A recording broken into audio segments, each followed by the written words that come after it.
Okay, dear students, welcome back. So a lot of things happened in the last few days. So now you know you do not have PT3 exams. Okay. So anyway, just tell you this. I did tell you in the WhatsApp group as well. Don't take it easy just because you don't have a PT3 exam, guys. Yes, true. You don't have PT3 exams. What you learn here, there is no previous batch last few years that goes with the PT3 exam cert and goes for college or find a job. Now you want to find a job at this kind of environment that we live in. Even a degree holder finds it difficult. Okay, so it's not about getting an occupation or going to the next step. You know, the big jump there. This is PT3. Remember that PT3 is your basics for your upper secondary, and not only that, guys, continuation after that, whatever college or university stream that you go into, the field that you take go into, it's all related. The decision making of going into the field, maybe you can just say for initially, okay, I want to be a doctor, then suddenly you become an engineer. All that happens, yes, true. But the PT3 exams gives you the basic, and there must be a way. Even like yesterday in a forum, our education minister said, no, there's not going to be another exam. How can there be no assessment at all? That means what? All students from the exams will go into science stream, or all will be, that means you're just allowed to choose by yourself. No, so there must be a way. Maybe a simple assessment, maybe it can be maybe easy assessment, or it can maybe not, it's something that you are not ready for. Okay, but teacher can still say this was your syllabus, this is what you should have covered. Okay, so because there are students that still must go into like Sekolah Berasrama Penuh, Mara schools and all like that. How do you place them if there is no assessment? So there must be a way for it. Okay, so just be consistent. Okay, just be consistent. Don't like take it too easy. Oh, okay, no more exams, so I just want to lepak. It's okay, finish. Let's see what happens in Form 4. What you learn now is the basics that you will use Form 4. I always tell you this.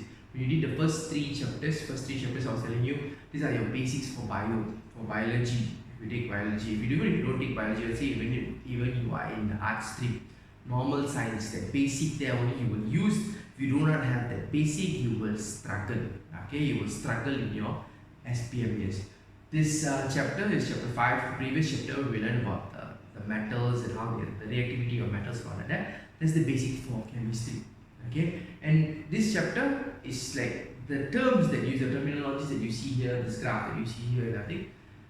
Very short chapter. Okay, I can tell you that today itself, now in this few minutes itself, will explain till you finish the chapter. Then I will enhance your knowledge by giving you latihan, checking back, maybe do another short video to explain you certain parts that you maybe commonly ask. See how many of you ask like commonly asked questions, not sure why this and all that. Then we will clear that. Okay, so all these are basics. Like I said, chapter after this, when you go to electricity, that's the basics for physics. Okay, so all these are basic chapters that you will use in upper secondary and also after that. Okay, tertiary education as well. That some knowledge that you learn, you carry forward even for real life situations, like certain things that you have learned about respiration, certain diseases, the heart, how it works and everything. Maybe after this you don't go into science, so you don't learn so detailed about the human heart and that. But you have already learned something, the certain knowledge that you will carry forward for the future as well. Okay, so just be consistent. Don't take it easy. Don't suddenly now become like another honeymoon year. Okay, can I just be consistent? Next step is already streaming already there, so let's go science stream, art stream. Okay, let's come with this, guys. Very short chapter. Thermochemistry only talks about two parts here, which is the exothermic reaction and endothermic reaction. Okay, these two reactions is not clear.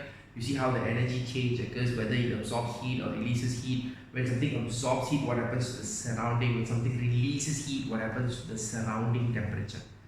Okay, if a chemical reaction happens here, okay, in my lungs here got respiration. Say in my body cells got cellular respiration. Okay, so that's a chemical reaction. What happens to the surrounding? Okay, so I generate heat. Presence here, I am generating heat, my body is generating heat. So if I'm releasing heat, then it's an exothermic reaction. If I'm going to absorb heat, use heat, absorb heat, then it's an endothermic reaction.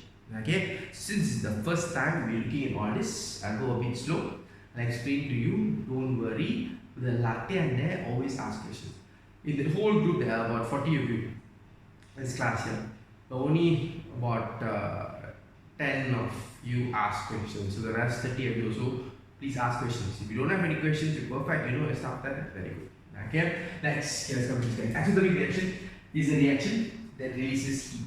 That means when it's a reaction like this, heat will be released to the surrounding. That means the surrounding, let's say here, I'll give you a simple example, like it's burning of fuel like this. So if you burn, let's say take some wood there, then you put some kerosene or you put some petrol, then you start a fire.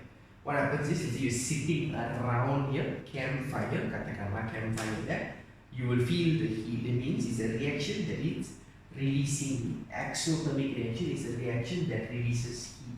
Heat goes to the surrounding. The reaction is happening here in the campfire, the reaction is happening, but heat is released to the surrounding. Heat is released to the surrounding.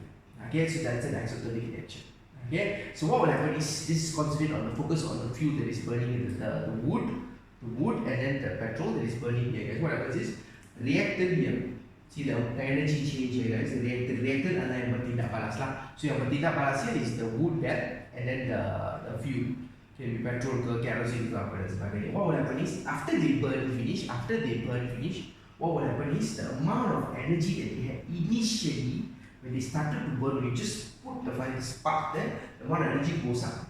But after they burn, katakan you singing around, having the campfire and everything there, they burn, then the product, then the amount of energy is very, very low. So what happens here, what is the important thing about exothermic reaction is, the reactant yang bertindak panas, the amount of energy is high. After the reaction all finished already, the product, the energy is low. The burn wood and the charcoal already become charcoal dan sebagainya, and then the fuel all means the energy is already low. Okay, can I guys clear on this? So reactant got more energy compared to the product. Is a process that releases heat energy. So what you must be clear on this, what happens to the surrounding temperature increases. Why surrounding temperature increases? Because heat is being released. Right? So just think of us we are sitting around a campfire. So what happens is the heat there, you feel the heat, so the surrounding temperature increases. It's releasing heat. The reaction is releasing heat and the heat goes to the surrounding. Okay, so that's exothermic reaction. This term you'll come across many times in chemistry lah. Okay, that's for next year. But anyway, this is the basics that you must know.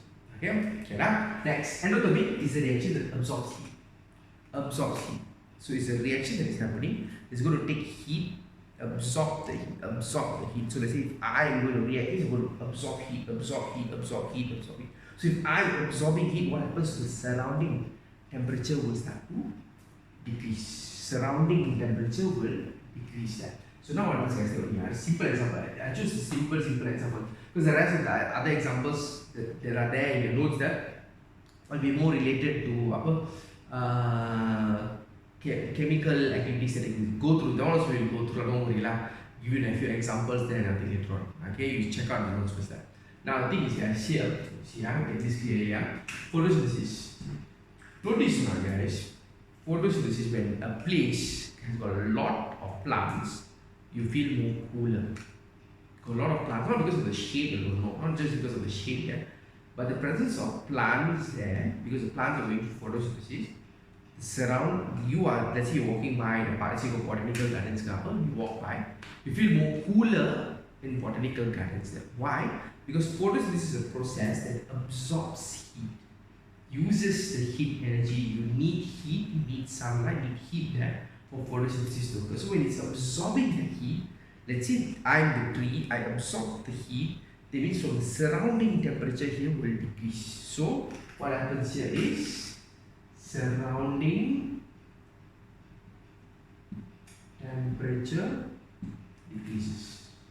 Okay, so initially before going through the process of photosynthesis, the amount of energy is low. But when the process of photosynthesis already occur finish, now I already make food there, already absorb the sunlight there, and go through all that process, the amount of energy becomes higher. So what's the conclusion for this here, guys? Like here I was telling you, the previous exothermic reaction, the reactant has more energy than the product. This one, reactant and product. After the reaction is over, the product has more energy compared to the reactant. The product has that. So the photosynthesis produces what is the product of photosynthesis there, guys? Will be like glucose, water will be produced. So all this will be the product there. Oxygen is produced, all these are products there. So the product has a lot more energy. Okay? See as the other examples there I got. Even in the notes, the latihan. This time since we've got a longer gap between classes, there, so we're giving you more exercise. I want you to focus more on the exercise and everything. Go through, study through, just be consistent with the exercise. Quite simple only. Balik-balik, you can goreng this whole of chapter 5, which is related to exothermic and endothermic reaction. The last part, I also put two snippets from the book there related to the exothermic, the examples where you see exothermic and how do you use a hot pack? Hot pack means what is happening. Hot pack is releasing heat. So what kind of reaction? Cold pack there, what is happening? Whether it's absorbing heat ke apa dan sebagainya. Check out first. Just go through that first. Go try the latihan first. I'll give you 1 or 2 days there before I give you the answers clear. Okay. Then I will do a follow-up video based on the questions that you ask. So be a little bit proactive. Try first. Don't just answer finish. Okay, I finish. You see which parts you're really not so sure. You're guessing and answering a bit. You need to refer and answer that a bit. Just try a bit. Just give that. So maybe in another 2 days I do a follow-up video just to explain a little bit smaller parts so you get a clearer picture. It will be a shorter one to explain to you on that. Okay? Short chapter, exothermic reaction and endothermic. This graph you will always see. So whenever you already see the reaction energy, the reactant, the benda-benda yang akan bertindak panas, energy more than product means is exothermic reaction. You've got product there, hasil dia lagi banyak tenaga daripada yang bertindak panas. Reactant tu maka adalah endothermic reaction. Okay, that's about it, guys. Check out first, read through first. Please, one more thing is use your textbook, your reference book, or read through first. Colorful now, nice colorful parts for all this. Short chapter, very. This is considered to be the shortest chapter in Form 3. Okay, shortest chapter in Form 3 is this, where you learn about thermochemistry. Just they want you to know for this part here. What is exothermic, what is endothermic reaction, and a few examples. That's all. Chapter quite short. Okay. So before we move on to the next chapter, be clear on this first. Okay. That's all. Thank you, guys.